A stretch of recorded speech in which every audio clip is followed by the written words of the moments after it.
Hello everyone, मैं हूं modern educator और आज हम इस वीडियो में बुक्स की इंपॉर्टेंस के बारे में बात करने वाले हैं कि आखिर बुक्स की क्या इंपॉर्टेंस है हर एक पर्सन की लाइफ में, क्यों हर एक पर्सन को बुक्स पढ़नी चाहिए। तो ये वीडियो थोड़ी सी लंबी हो सकती है क्योंकि इसमें मैंने 10 ऐसे पॉइंट्स के बारे में बात की है जिनका लाभ हम बुक्स पढ़ के उठा सकते हैं। तो बिना देर के वीडियो शुरू करते हैं और जानते हैं क्या। तो पहला पॉइंट है पावरफुल आइडियाज। तो जब भी कोई प्रोडक्ट बनता है तो प्रोडक्ट की क्वालिटी कितनी अच्छी है या फिर कितनी बुरी है, ये डिपेंड करता है कि वो किस तरह के रॉ मटेरियल से मिलकर बना हुआ। रॉ मटेरियल मतलब कच्चा माल जिससे मिलकर कोई चीज बनता है, जैसे कि मान लो pen, pencil, cooler, AC, fridge, diary, phone, laptop, computer, कुछ भी है वो किस चीज से मिलकर बना हुआ और जिस चीज से मिलकर बना है उसको बोलते हैं रॉ मटेरियल। तो उस प्रोडक्ट की क्वालिटी कितनी अच्छी है वो डिपेंड करेगा कि वो किस तरह के रॉ मटेरियल से मिलकर बना हुआ है। तो same case with our mind. So जब भी हम कुछ सोचते हैं या फिर किसी को जज करते हैं तो हम अच्छा सोचते हैं, बुरा सोचते हैं। जब भी हम कुछ सोचते हैं हमारे आइडियाज पावरफुल हैं या फिर अच्छे नहीं हैं, ये डिपेंड करता है कि हमारे माइंड में किस तरह की नॉलेज स्टोर है। तो अगर हमारे माइंड में नॉलेज अच्छी स्टोर होगी तो जब हम कुछ सोचेंगे तो हमारे आइडियाज हैं वो बहुत अच्छे आएंगे। इसका सेम उल्टा उतना ही है। तो इस तरह ही जब हम कोई अच्छी बुक्स पढ़ते हैं या फिर अच्छी नॉलेज गेन करते हैं, अच्छी नॉलेज लेते हैं, हमें अच्छी समझ है, तो ऑटोमेटिकली जब हम कुछ सोचेंगे, किसी को अच्छी एडवाइस देंगे या फिर हमारे सामने कोई बुरी सिचुएशन है उसका सामना करना हो, कुछ क्रिएटिव करना हो, लोगों से कुछ हटके करना हो या फिर किसी प्रॉब्लम का सोल्यूशन ढूंढना हो, तो उस टाइम पे जो हमारे थॉट्स हैं उनका बहुत बड़ा रोल होता है। उस टाइम पर जो हमारे ये थॉट्स हैं वो बहुत अच्छी तरीके से वर्क करेंगे और हमें उसमें सोल्यूशन ढूंढ कर देंगे। तो इसलिए हमें माइंड में अच्छी नॉलेज का स्टोर करना बहुत ही जरूरी है। यानी कि और जो हमारे माइंड में नॉलेज है वो स्टोर हो सकते हैं जब हम अच्छी बुक्स पढ़ते हैं, अच्छी नॉलेज गेन करते हैं, अच्छा देखते हैं, अच्छा सुनते हैं। तो इस तरह एक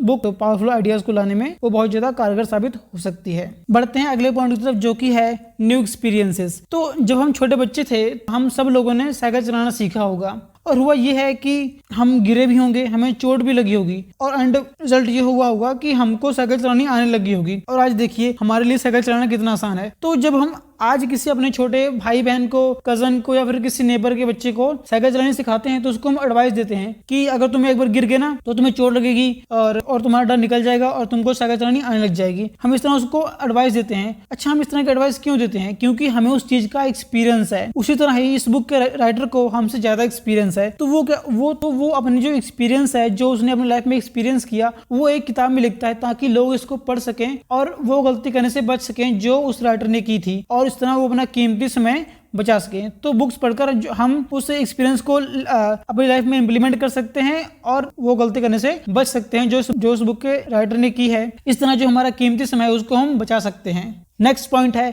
गुड एडवाइजर। हम किसी भी कैटेगरी में अपना फ्यूचर बिल्ड करना चाहते हैं, चाहे वो राइटर हो, एथलीट हो, प्लेयर हो, सिंगर हो, पॉलिटिशियन हो, म्यूजिशियन हो, बिजनेसमैन हो, कोई भी कैटेगरी हो, हर एक कैटेगरी के ऊपर ऑलरेडी बहुत सारी बुक्स लिखी जा चुकी हैं। तो जो इस बुक को जिस पर्सन ने, चाहे वो एक लेडी है या फिर जेंट्स है, कोई भी पर्सन है, अगर उसने उस बुक को लिखा है को उस फील्ड के बारे में काफी अच्छा एक्सपीरियंस है, तो जब हम उस बुक को पढ़ते हैं तो हमको पता चलता है कि हमें क्या करना है, क्या नहीं करना है, क्या हम उस चीज के लिए एलिजिबल हैं भी या नहीं, क्या क्या रिक्वायरमेंट है, क्या हम उसको कर सकते हैं या नहीं कर सकते, कितनी एज लिमिट है, कौन सा जेंडर चाहिए, हर एक चीज के बारे में जानते हैं। तो अगर मैं सिंपल शब्दों में बताऊं तो बुक्स हमारे लिए एक राइट एडवाइजर साबित हो सकती हैं अगर इसको पढ़ते हैं तो, क्योंकि ये हमको हर एक चीज बताती है, यानी कि प्रोसीजर क्या है, प्रोसेस क्या है, हर एक चीज के बारे में। तो बुक्स हमारे लिए एक राइट एडवाइजर साबित हो सकती हैं अगर इसको हम पढ़ते हैं तो, जिस भी कैटेगरी में हम अपना फ्यूचर बिल्ड करना चाहते हैं। अगला पॉइंट है राइट माइंडसेट। तो मैं आपको यहाँ पर क्लियर कर दूं, जो माइंडसेट है ना, हम जिंदगी में सफल होंगे या असफल होंगे, इसके पीछे जो सबसे बड़ा रोल प्ले करता है वो हमारा माइंडसेट। हमारा माइंडसेट किस तरह का है। तो माइंडसेट एक बहुत ही बड़ी चीज है, यानी कि माइंडसेट इतनी बड़ी चीज है कि इसके ऊपर ऑलरेडी बहुत सारी बुक्स लिखी जा चुकी हैं। तो मैं आपको सबसे पहले इसका मीनिंग क्लियर करता हूं बिना डेफिनेशन के, सिंपल शब्दों में। तो जो माइंडसेट है वो दो शब्दों से मिलकर बना हुआ है, माइंड प्लस सेट। हमारे माइंड में क्या है? माइंड में हमारे थॉट हैं, थॉट प्लस सेट, यानी सेट जो हमारे थॉट्स हैं वो क्या है? सेट हो चुके हैं हमारे माइंड में। उनको चेंज करना क्या है? डिफिकल्ट है। ऐसा नहीं कि इम्पॉसिबल है, बस उसको चेंज करना डिफिकल्ट है। फॉर एग्जाम्पल मैं आपको बताऊं कि हम लोगों ने बहुत बार सुन रखा है कि बिलीव करो, विश्वास करो, ऐसा होता है, ऐसा नहीं होता, विश्वास करो भगवान होते हैं, विश्वास करो आप सफल हो सकते हो। हम लोगों ने बहुत बहुत बार सुन रखा है कि बिलीव करो, तो आखिर बिलीव होता क्या है? बिलीव होता है group of thought. For example, आपको किसी ने कहा कि भगवान होते हैं, अब आपको नहीं पता कि भगवान होते हैं या नहीं होते, तो आपको एक विचार आपके मन में आया कि भगवान होते हैं या नहीं होते, तो हुआ ये कि आपके आसपास आपने बहुत कुछ ऐसी चीजें देखी, सुनी, जिससे आपको ये विश्वास हो गया कि भगवान होते हैं। तो जो आपने सुना देखा वो क्या हुआ, उस तरह के आपके मन में विचार आए। तो जब ग्रुप ऑफ विचार मिलकर क्या बन गए, एक स्ट्रॉन्ग विचार बन गए, जिसको हम बोलते हैं बिलीव। ये बिलीव नेगेटिव भी हो सकता है, पॉजिटिव भी हो सकता है। इस तरह ही काफी सारे विचार मिलकर एक स्ट्रॉन्ग विचार बनते हैं और वो बिलीव बन जाता है। तो इस तरह, जैसे कि एक और एग्जांपल बताऊं, जैसे कि हमने बचपन में भूतों के बारे में बहुत सुना है, अपने ग्रैंड पेरेंट्स से, अपने आसपास के लोगों से, कि भूत होते हैं, वो जंगल में गए, ठीक है ना, उनको भूत ने पकड़ लिया, उसकी गर्दन मरोड़ दी, हो गया ऐसा, हो गया वो बचकर भाग गए, ये हो गया वो हो गया। और उसके बारे में जैसे जैसे हम बड़े होते गए, हमने इसकी मूवीज वगैरह देखी और बहुत कुछ इतनी बार हमने सुना, तो जो ग्रुप ऑफ विचार मिलकर क्या बन गया, एक स्ट्रॉन्ग बिलीव बन गया। अगर आपसे मैं पूछूं क्या भूत होते हैं, आप कहोगे नहीं, भूत नहीं होते। बट अगर आपके सामने कोई डरावनी चीज आएगी ना, आप पक्का डर जाओगे। क्यों? क्योंकि वो हमारे माइंड में एक स्ट्रॉन्ग विचार बन चुका है, जिसको चेंज करना डिफिकल्ट है। तो अगर आपसे पूछूं कि आपने भूत देखा, आप में से किसी ने भूत नहीं देखा, बट अगर आपके सामने कोई डरावनी चीज आएगी तो आप पक्का डर जाओगे। ये होता है बिलीव, क्योंकि आपके माइंड में एक स्ट्रॉन्ग विचार बन चुका है, जिसको चेंज करना बहुत ही डिफिकल्ट है। इस तरह बनता है एक माइंडसेट, यानी जो हमारे माइंड में थॉट्स हैं, वो क्या हुआ है, वो ग्रुप ऑफ थॉट्स क्या हो चुके हैं, वो फिक्स हो चुके हैं, सेट हो चुके हैं। तो इसको बोलते हैं माइंड सेट। इस तरह बनता है एक माइंड सेट, और ये माइंड सेट सही भी हो सकता है और गलत भी हो सकता है। तो यहाँ पर हम जब किसी पर्सन के बारे में, किसी चीज के बारे में अच्छा सोच रहे हैं या फिर बुरा सोच रहे हैं, इस पे ये डिपेंड करता है कि हमारा माइंडसेट किस तरह है, ठीक है ना। तो सफलता के लिए एक सही माइंडसेट का होना बहुत जरूरी है। तो जब हम बुक्स को पढ़ते हैं, तो हमें एक्चुअल में पता चलता है कि जो चीज हम सोच रहे हैं, जो चीजों को हम जज करते हैं, तुरंत ही इसके बारे में सोचने लगते हैं, अच्छा बुरा सोचने लगते हैं, एक्चुअल में वो वैसा नहीं है। तो हमें जो राइट सोचने के लिए मजबूर करेंगी बुक्स, क्योंकि हमें वो एक्चुअल में रियलिटी से रूबरू करवाएंगी। तो इस तरह एक राइट माइंडसेट का सफलता के लिए होना बहुत जरूरी है। बढ़ते हैं 5th पॉइंट की तरफ, जो कि है अचीव सक्सेस अर्ली। आखिर बुक्स का हमारी सफलता से क्या संबंध है? देखिए, जो स्कूल कॉलेजेस की बुक्स होती हैं और जिन बुक्स की मैं बात कर रहा हूँ, उनमें जमीन आसमान का फर्क है। क्योंकि जो स्कूल कॉलेजेस की बुक्स होती हैं, वो एक पर्टिकुलर सब्जेक्ट के ऊपर होती हैं, जैसे कि physics, chemistry, math, economics, biology, science and history, politics, geography, ऐसी बुक्स। बट जिस बुक्स की मैं बात कर रहा हूँ, वो होती है सेल्फ इंप्रूवमेंट बुक्स, जिसका सीधा कनेक्शन एक और पर्सन की लाइफ में इंप्रूवमेंट से होता है। क्योंकि जो राइटर होता है, वो उस बुक को इसलिए लिखता है ताकि वो जो उसने अपनी जिंदगी में एक्सपीरियंस किया है, उसको वो लोगों तक पहुंचा सके, और वो अपनी लाइफ को इंप्रूव कर सकें और सेम गलती को ना दोहराएं। जैसे कि मैंने आज से 1.5 साल पहले कुछ बुक्स पढ़ी थी, जैसे कि मैंने पढ़ी थी यू कैन विन, जीत आपकी, शिव खेड़ा की। उसके बाद मैंने बुक पढ़ी the magic of thinking big, यानी बड़ी सोच का बड़ा जादू, डेविड जे सॉटर्स की। उसके बाद मैंने बुक पढ़ी last book for your best life, Pushkar Raj Thakur की। तो और मैंने काफी सारी बुक्स पढ़ी, बस इन तीनों बुक्स में मैंने एक बात कॉमन पाई, उन्होंने हार्ड वर्क और डिसिप्लिन को बहुत ज्यादा प्रायोरिटी दे रखी है। यानी कि उनका कहना है कि सफलता के लिए आपको हार्ड वर्क करना ही पड़ेगा, आपको डिसिप्लिन रहना पड़ेगा, इसके बिना आप सफलता को प्राप्त नहीं कर सकते। इस तरह बहुत सारी चीजें हैं जिनको हम बुक्स पढ़कर सीख सकते हैं और अपनी लाइफ में जल्दी सफलता प्राप्त कर सकते हैं। क्योंकि हम जानते हैं कि हम में से जो ज्यादा लोग हैं, उनको पता ही नहीं है कि सफलता के लिए जरूरी क्या है। वो उनके पास डिस्ट्रैक्शन बहुत ज्यादा है। और आज के एरा में हमको पता ही है, जिस तरह टेक्नोलॉजी ग्रो कर रही है, हमारा जो अटेंशन स्पैन है, हमारा जो डिसिप्लिन है, हमारा जो फोकस है, वो बिल्कुल कम होता जा रहा है। बट अगर हम बुक्स पढ़ते हैं तो हमको पता चलेगा कि हमारे लिए क्या क्या रिक्वायरमेंट है, तो हमको पता चलेगा कि हमें कहाँ पर क्या करना है, क्या नहीं करना। तो इस तरह हम सफलता को जल्दी प्राप्त कर सकते हैं, इस तरह की चीजें सीख कर, जो कि सफलता के लिए रिक्वायरमेंट है। 6th पॉइंट है abundance of maturity and common sense. हम बुक्स पढ़कर बहुत ज्यादा मैच्योरिटी और कॉमन सेंस डेवलप कर सकते हैं, भरपूर मात्रा में डेवलप कर सकते हैं। तो पहले जानते हैं क्या होती है मैच्योरिटी। मैच्योरिटी हमारे माइंड की एक ऐसी स्टेज होती है जहां पर हमारा माइंड उस लेवल पर डेवलप हो जाता है जहां पर हम अपनी लाइफ का जो सही डिसीजन है उसको लेने लायक हो जाते हैं। जैसे कि हमें क्यों, कब, कैसे बोलना है, कोई भी चीज बोलने से पहले सोचते हैं। कोई भी लाइफ में डिसीजन लेने से पहले उसके बारे में जांचते परखते हैं। हमारी जो बुद्धि उस लेवल पर डेवलप हो जाती है कि हम कोई भी चीज करने से पहले सोचते हैं, डिसीजन लेने से पहले सोचते हैं। तो अगर मैं मैच्योरिटी का एक सिंपल शब्द में मतलब बताऊं तो समझ, हमारे अंदर समझ कितनी है। तो हमने बहुत बार सुन रखा है कि जब हम 18+ हो जाते हैं, जब हम 12th पास कर लेते हैं, तो हम मैच्योर हो जाते हैं। बट ऐसा बिल्कुल भी नहीं है। मैच्योरिटी 18+ के बाद नहीं आती, मैच्योरिटी की कोई लिमिट नहीं है। क्योंकि मैच्योरिटी एक मैराथन रेस है, एक स्प्रिंट रेस नहीं है जो कि रात को हमने कुछ पढ़ा और सवेरे हम मैच्योर हो गए, ऐसा बिल्कुल भी नहीं है। मैच्योरिटी धीरे धीरे डेवलप होती है। आगे बात करते हैं कॉमन सेंस की। कॉमन सेंस है क्या? कॉमन सेंस एक एबिलिटी है जिसके बेस पे हम बहुत ही अच्छे और सेंसिबल डिसीजन लेते हैं। कोई भी इंसान कॉमन सेंस के साथ नहीं पैदा होता, बट हर इंसान के अंदर एक एबिलिटी होती है कॉमन सेंस को डेवलप करने की। वो जैसे जैसे बड़ा होता जाता है वो अपने कॉमन सेंस को डेवलप करता जाता है। ऐसा माना जाता है कि 7 to 8 ईयर्स के बाद उसकी एक पर्सन की जो मेच्योरिटी कॉमन सेंस है वो डेवलप होनी शुरू हो जाती है। और मेच्योरिटी और कॉमन सेंस हमारे अंदर कितनी है ये डिपेंड करता है कि हम क्या पढ़ते हैं, क्या सीखा है हमने, हमारी समझ किस तरह प्रकार हमें समझ कितनी है, और हमने लाइफ में किस तरह के एक्सपीरियंसेस की हैं। वो एक्सपीरियंसेस सही भी हो सकते हैं और गलत भी हो सकते हैं। तो जैसे कि हमने काफी कॉमन सेंस के बारे में हमने काफी सुन रखा है कि हमें किसी गर्ल की एज नहीं पूछनी चाहिए, हमें किसी पर्सन की सैलरी, उसके कितने बच्चे हैं, उसकी वाइफ का नाम, उसकी वाइफ के बारे में, वो मैरिड है सिंगल है, हमें इन सब चीजों के बारे में नहीं पता करना चाहिए, किसी पर्सन के बारे में ना ही पूछना चाहिए। ये होती है कॉमन सेंस। और भी हमने बहुत, अगर मैं आपसे कहूँ और भी कॉमन सेंस की एग्जाम्पल दूं तो मैं, जिससे अगर मैं कहूँ कि एक एनिमल ड्राइव नहीं कर सकता, आप हंसोगे। मैं कहूँ कि मेरी मदर की एज मुझसे ज्यादा है, आप हंसोगे, कहो ये कौन सी बात हुई, ये तो कॉमन सेंस है, ये तो हर किसी को पता है। और एक एग्जांपल, जैसे कि हम सब जानते हैं कि डॉग का ऑपोजिट क्या होता है, डॉग का ऑपोजिट जेंडर क्या होता है, डॉग का ऑपोजिट जेंडर होता है BITCH। मैं इसको प्रोनाउंशिएट नहीं करूंगा, आप भी इसको प्रोनाउंशिएट मत कीजिए, आप सिर्फ अपने मन में इसको प्रोनाउंशिएट कीजिए। सोचिए अगर हम इसको पब्लिकली कहीं बोलें तो कितना नेगेटिव साउंड कर रहा है, बट अगर इसकी जगह पर हम बोलें फीमेल डॉग तो क्या ये नेगेटिव साउंड कर रहा है? जी नहीं, ये नेगेटिव बिल्कुल साउंड नहीं कर रहा है, ये पॉजिटिव साउंड कर रहा है। ये पब्लिकली एक्सेप्ट हो सकता है, बट अगर इसकी जगह पर हम BITCH वाला जो वर्ड बोलें तो कितना नेगेटिव साउंड कर रहा होता है। तो ये होती है कॉमन सेंस, हमें किस जगह पर क्या यूज करना है, किस जगह पर क्या बोलना है। जो हमारे अंदर कॉमन सेंस होती है तो मैं ऑटोमेटिकली बोलते हैं, हमें सोचने की जरूरत नहीं पड़ती। ये होती है कॉमन सेंस, क्योंकि कॉमन सेंस के बारे में कहीं लिखा नहीं है या फिर कहीं किसी ने बोला नहीं है कि हाँ भी तुम ऐसा कर लो तो तुम्हारे अंदर कॉमन सेंस डेवलप हो जाएगी, ऐसा पढ़ लो तो तुम्हारे अंदर कॉमन सेंस डेवलप हो जाएगी। ऐसा बिल्कुल भी नहीं है। कॉमन सेंस अपने आप आती है या फिर नहीं आती समय के अनुसार, वो डिपेंड करता है कि हमने क्या पढ़ा है, क्या समझा है, क्या सीखा है और हमारे पास किस तरह का एक्सपीरियंस है। उसकी बेस पे हम किसी पर्सन को जज करते हैं और उसके अकॉर्डिंग बिहेव करते हैं। अगर मैं आपको एक कॉमन सेंस का एक पर्सनल एक्सपीरियंस शेयर करूं तो मैं आपको बताऊं, आज से 2.5 महीने पहले मैं ना एक वेडिंग में गया था। तो जब मैं उस वेडिंग में गया था तो नाइट की वेडिंग थी, तो जब मैं गया था तो अराउंड 9 बज गए थे, हाँ 9 बजे का टाइम था।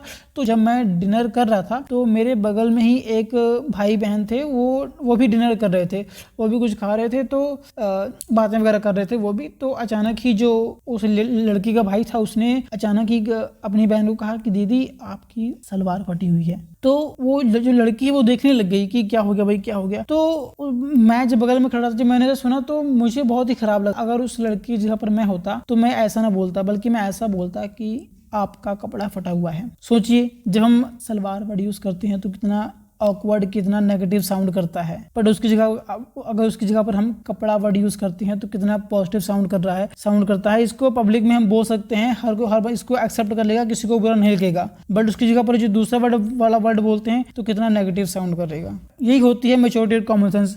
और अगर हम बुक्स वगैरह पढ़ते हैं तो हमारे अंदर जो मैच्योरिटी और कॉमन सेंस है वो भरपूर मात्रा में डेवलप हो सकती है, क्योंकि मैच्योरिटी और कॉमन सेंस हमारे अंदर कितनी है वो डिपेंड करता है कि हमारे माइंड में किस तरह की नॉलेज स्टोर है। तो जिस तरह की नॉलेज स्टोर होगी उस तरह हम मैच्योरिटी और कॉमन सेंस डेवलप होगी या फिर नहीं होगी।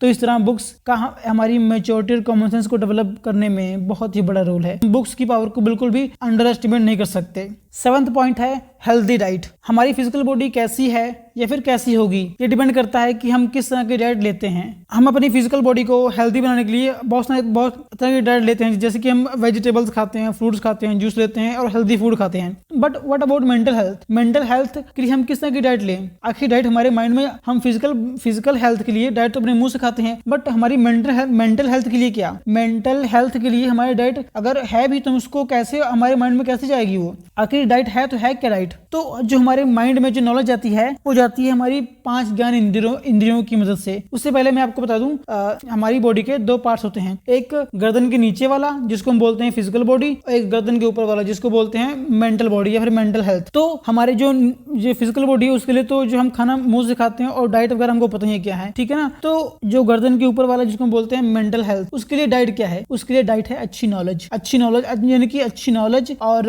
अच्छा देखना, अच्छा सुनना, यानी कि जो नॉलेज हमारे जो 5 ज्ञान इंद्रियां हैं उनकी मदद से जो जाती है नॉलेज, वो नॉलेज बहुत अच्छी जाए। यानी कि हम क्या, जो हमारी 5 ज्ञान इंद्रियां हैं, eyes, ears, tongue, nose and skin, जिनकी मदद से हम देखते, सुनते, टेस्ट करते हैं, स्मेल करते हैं और फील करते हैं। तो जो इन 5 ज्ञान इंद्रियों की वजह से जो हमारे माइंड में नॉलेज जा रही है, उस तरह ही हमारा जो बिलीव बनेगा, वही हमारे माइंड के लिए पावरफुल डाइट है। अगर वो अच्छी जा रही है तो बहुत पावरफुल डाइट है, अगर नहीं जा रही है तो नहीं, अच्छी डाइट नहीं है। और इन 5 ज्ञान इंद्रियों में जो सबसे बड़ा मेन रोल प्ले करता है, वो करता है हमारे ईयर्स और हमारे आईज, यानी हम क्या देखते हैं और क्या सुनते हैं। तो जब भी हम कोई बुक्स पढ़ते हैं, अच्छी चीज देखते हैं, अच्छी चीजें सुनते हैं, तो हमारे माइंड में जो आइडियाज हैं वो बहुत ज्यादा पावरफुल, यानी कि जो हमारे माइंड में नॉलेज है वो बहुत ज्यादा पावरफुल जा रही है। अगर हमारे माइंड में अच्छी नॉलेज जा रही है तो ऑब्वियसली है, जब हम कोई चीज सोचेंगे, किसी में विचार करेंगे, कोई चीज करने बैठे हैं, तो ऑब्वियसली हमारे आइडियाज बहुत ज्यादा पावरफुल आएंगे। तो इस तरह बुक्स को पढ़कर या फिर कोई अच्छी चीज सीख कर, देख कर,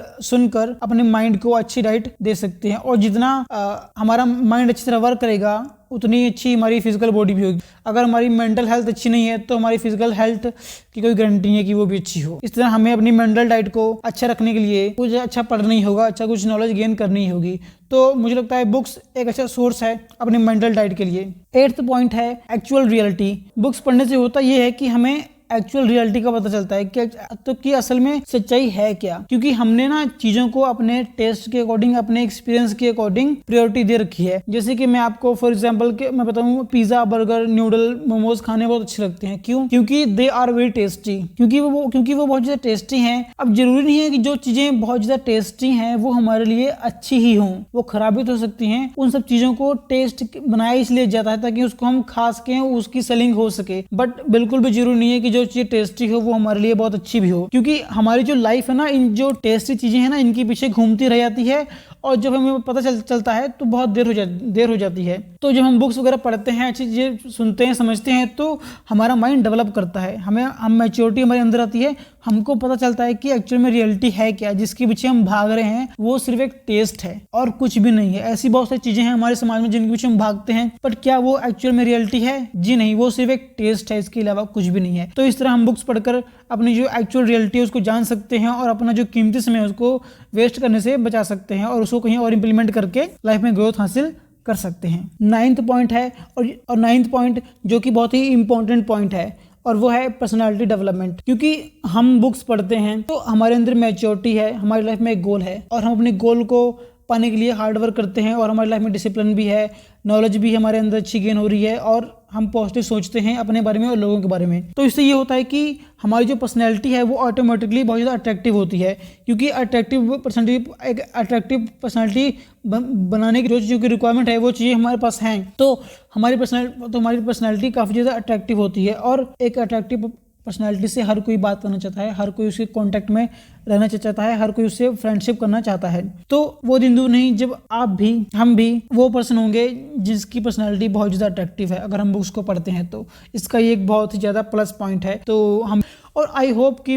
इस वीडियो के एंड तक, अब वीडियो का एंड होने वाला है, मुझे लगता है कि मुझे बताने की जरूरत नहीं है कि बुक्स की हमारी लाइफ में क्या इंपॉर्टेंस है। आपको बहुत ही अच्छी तरीके से समझ लग गया होगा, और समझ लग गया है तो आपने, मुझे लगता है कि आपने मेरी वीडियो को लाइक भी कर दिया होगा और कमेंट भी कर देंगे इस वीडियो को एंड होने के बाद। सो लास्ट पॉइंट है यूनिक पर्सनैलिटी। अगर ये बात आपको पता है फिर तो बहुत अच्छी बात है, अगर नहीं पता तो कोई बात नहीं, मैं आपको बता देता हूँ। जो सफल लोग होते हैं ना, वो अपनी नॉलेज को कंटिन्यूसली गेन करते रहते हैं। वो कभी ऐसा नहीं है, वो कभी सीखना बंद नहीं करते। आप जितने भी सफल लोग देख लिए वो कॉन्टिन्यूसली नॉलेज गेन करते हैं, और कॉन्टिन्यूसली नॉलेज गेन करने के लिए सबसे अच्छा साधन है बुक्स को पढ़ना। वो बुक्स को पढ़कर अपनी नॉलेज को गेन करते हैं। तो बुक्स को पढ़ना सफल लोगों की बेस्ट हैबिट्स में से एक है। तो इस दुनिया में जो 90% लोग हैं ना, वो बुक्स को नहीं पढ़ते, और जो 10% लोग हैं दुनिया उनको फॉलो करती है। वो लोग अपने आप में एक यूनिक पर्सनैलिटी होते हैं। अगर हम बुक्स पढ़ते हैं तो वो दिन दूर नहीं जब हम भी उन लोगों की कैटेगरी में आ जाएंगे जो लोग अपने आप में एक यूनिक पर्सनैलिटी है। ये थी बुक्स की इंपॉर्टेंस। तो आई होप कि मेरी वीडियो आपको काफी अच्छी लगी होगी। अगर आपको थोड़ी सी भी वैल्यूएबल इन्फॉर्मेशन मिली हो जो आपने आज से पहले कहीं ना सीखी हो, तो मुझे बताने की जरूरत नहीं है, आप मेरे वीडियो को कमेंट कर दीजिए कि आपको ये वीडियो कैसी लगी। मिलते हैं एक और मजेदार वीडियो के साथ, तब तक के लिए गुड बाय, टेक केयर।